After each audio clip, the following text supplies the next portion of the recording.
पहाड़ियाँ चित्तौड़गढ़, बेगू चित्तौड़गढ़ की जो हीरापुरा की पहाड़ियाँ हैं वहाँ से बामनी नदी आकर के मिल जाती है चंबल नदी में। फिर पार्वती नदी आकर के इसमें मिलती है दाईं तरफ से। फिर कुन्नू नदी भी दाईं तरफ से मिलती है, सीप नदी है ये भी दाईं तरफ से मिलती है। बाईं तरफ से मिलने वाली नदी बामनी नदी, कुराल नदी, मेज नदी, कुराल, बामनी, मेज और यानी कि बनास नदी जो कि सबसे बड़ी नदी इसमें आकर मिलती है, और फिर चंबल नदी अपना जल यमुना नदी में गिरा देती है। हैंगिंग ब्रिज, यह है हैंगिंग ब्रिज। हैंगिंग ब्रिज देश का चौथा व राज्य का पहला हैंगिंग ब्रिज कोटा में चंबल नदी पर बनाया गया है। देश का तो चौथा है और राज्य का पहला हैंगिंग ब्रिज कोटा में चंबल नदी पर बनाया गया है।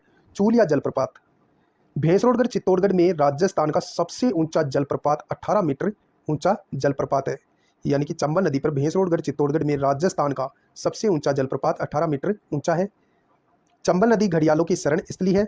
चंबल में मगरमच्छ, गांगे सुसु यानी डॉल्फिन नामक स्तनपायी जीव पाए जाते हैं।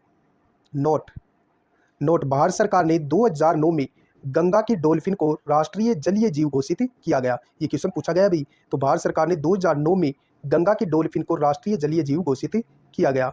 नमामि गंगे प्रोजेक्ट, नमामि गंगे प्रोजेक्ट, केंद्र सरकार ने इस प्रोजेक्ट के तीसरे चरण में चंबल नदी को शामिल किया था। अब चंबल नदी की सहायक नदियाँ, चंबल नदी की सहायक नदियाँ, पहली नदी है काली सिंध नदी। इसका उद्गम बांकली गांव मध्य प्रदेश से होता है। काली सिंध नदी का उद्गम बांकली गांव मध्य प्रदेश से होता है। राजस्थान में बिंदा गांव झालावाड़ में प्रवेश करके नवनेरा कोटा में चंबल में मिलती है।